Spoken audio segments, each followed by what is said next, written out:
Good morning, hello, welcome to the TriathlonDan YouTube channel. Yes, good morning, we haven't left training until later on today. It is 8 AM. In true form though, I'm not stressed anymore because I'm not actually cycling anywhere. Liz is running. Which one am I, sorry? I don't know, the top, we'll try the top one. Anyway, Liz is running absolutely to the line. No, that's not going to be me, is it? No, because you're hot as hell. But it doesn't matter because if you start cycling, I'm not actually leaving her physically, just leaving her in game. So we're doing with the cycling club this morning a KISS 100k endurance ride. I don't think I'm going to do 100k. I might do an hour or so, depending on how I feel. What are your plans, Liz? I don't know. Depends how I feel. Such a copycat. Anyway, I've got 28 seconds before we start going, so let's get pedaling. But yeah, so basically, because we can't ride as a club or in a group, we just picked a ride where I think there's 5 or 6 of us on the group ride. So we're ticking the box, we're getting a little bit of social, we'll probably give each other some stick in the chat, and yeah, just ride our bikes.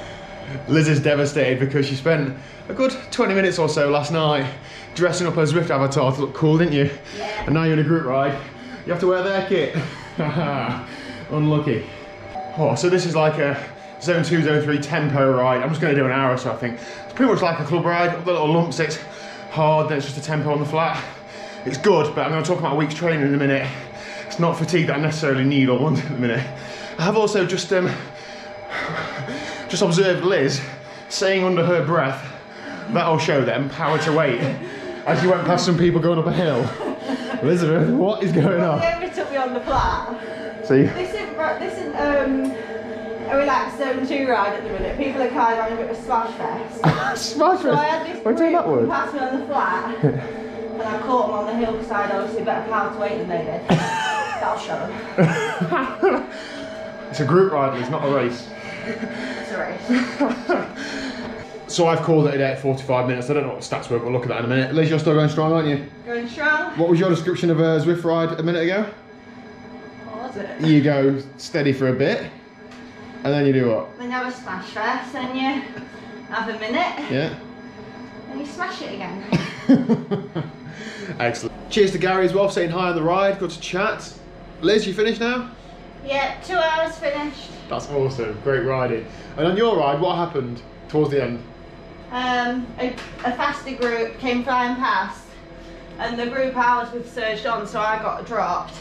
But somebody kindly wrote a little message and said, "One Liz will slow down for you and to help me get back on."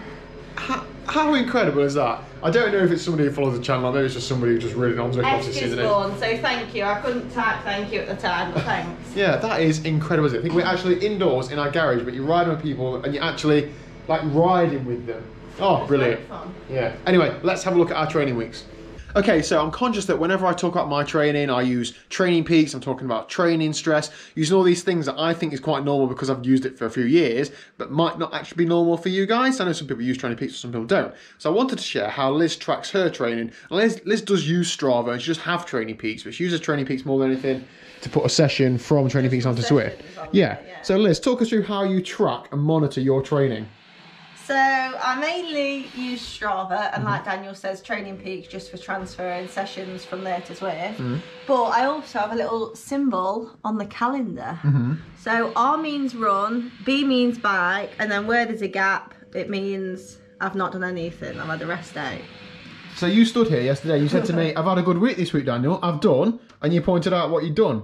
Yeah. So that's how you measure like how much training you're doing. So this week I've done a total of 2 hours 7 minutes running, and 3 hours 45 on the bike. Excellent, great So, work. Yeah, good stuff. So it just shows you don't need to use something like, you know, a big like sign up thing or big like technology package or anything. You can just use something like that and it works. Well, yeah, and I prefer that, and then I kind of work it around my shifts. So I do different shifts at work every week, and that way I can just quickly glance at the calendar and know if I need to get my backside in gear or if I'm doing all right. Yeah, and like you look at this quite frequently because it's in the kitchen, so it's on your mind, isn't it? Yeah. Excellent, good work, well done. Thanks. Should we have a high five? Yeah. Okay, now that's out of the way then. Let's look at my training.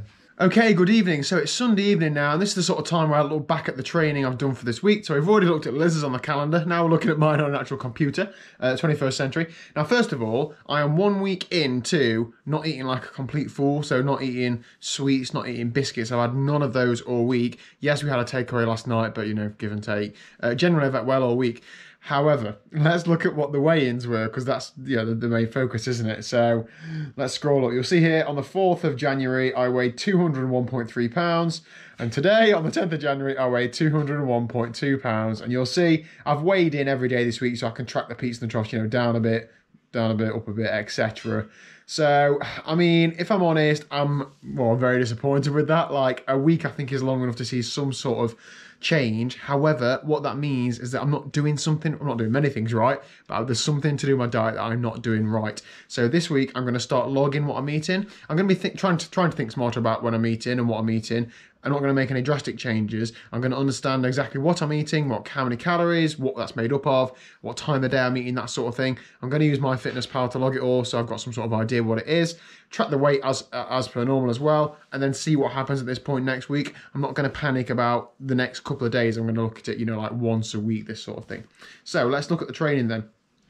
So I've done 10 hours and 42 minutes of training stress score of 672. That's made up of 4 3/4 hours on the bike, 5 hours and 25 running, 37.5 miles running, and 32 minutes of strength training. So that's a fairly solid week for me, like a work full time, age group a week, 10 hours for me. I'm pretty happy with that, so 10 3/4 hours. So Monday started off with a steady run at lunchtime and then a steady bike in the evening. So although that is a double training day, that is quite an easy day. So I'm picking up a bit of training load, but I'm not finishing that day thinking, oh, I'm tired. Tuesday, I did a hill effort session on the treadmill. That was a pretty decent session. I felt like I'd done that. And then in the evening, there was a big VO2 max workout. The Tabata, 30 seconds on, 15 seconds off times a million. So that was a hard day. Leading into Wednesday, so I did a bit of an easier day. So 45-minute steady jog at lunchtime. I think that was out on the actual road, or was it treadmill? I can't remember. And then in the evening, I did some swim bands and some squats. Now, so in theory, I'm thinking, right, I've had a hard day on Tuesday, therefore an easier day on Wednesday, which it was, but those squats really hurt me. I didn't do much at all, but I'm really going to have to knock it back because that affected my training Thursday and Friday, badly. And I know I've got to get through that conditioning phase, but it just really, really hurt me. So Thursday, I then went for a run with Liz in the afternoon. That was a steady off-road run. It wasn't easy because it was hilly, but it was okay. Then in the evening, what did I do? 2 times 5 minutes times 2. Did I do that session? I feel like I didn't. Oh no, I did do that session in TT position. Didn't hit exactly massive 5-minute power, but I was in VO2 max for all of it, so that was okay. But I took some doing, if I remember rightly. Going to Friday. Lunchtime run, nice and steady. That was good. Just half an hour on the treadmill, really easy. And then foam roll and stretch because I bumped that bike session that should have been on the Friday. I bumped it to Saturday because I was tired that day. Saturday, got my long run done in the morning. Did my fartlek efforts as per the Zwift plan that I'm doing. That was good. And then in the evening, I should have done it earlier. I tried to do this session. This was 20 minutes zone 2, 15 minutes tempo, which I did. I was supposed to do 10 minutes sweet spot. I only did 5. It was really hard to do. And then today, I felt like, so today's session should have been 2.5 hours, mainly zone 2, but with 3 times 4 minutes very hard. And I was going to do that on a Zwift group ride. I got on the bike this morning. I really didn't feel fresh. I felt tired. I had in my mind that I'd run 37.5 miles this week. And then, versus last week, I'd run 20.5. And the previous few weeks before that, I'd only been 20. That running volume has really hit me, I think. So I didn't want to do anything silly. Just did 45 minutes. So it wasn't easy, I don't think. I did, what's the normalised power? Yeah, 251 watts, so it wasn't easy, but yeah, I called it there at 45 minutes. So I still got a little bit of training in, but not the session I should have done. So I'm finishing today, haven't done a bit of stretching and foam rolling, fresher, ready to hit the week coming up. I haven't yet planned on my training this week. The cycling is already in there thanks to James at RideHarder, but I've got the rest of it to populate now, which I will do. Think about what I've got going off life-wise, what I've got going off work-wise, what shifts Liz is on, all those sorts of things. And then I'll populate that and get it done. So that is it. That's my week's training. I hope you've enjoyed looking at Liz's week's training and my week's training. I think I'm a bit more clinical, and Liz isn't. But I don't necessarily think one of those is the right one. I think you can be either of those, depending upon what your goals are and how you work best. I work best like this. I couldn't just stick to it on a calendar. Liz works best like that. She couldn't be doing something like this. So give or take. Let me know down below though. How do you track your training and plan your training? Do you use Training Peaks like me, or do you just use paper like Liz, or nothing? That freaks me out completely.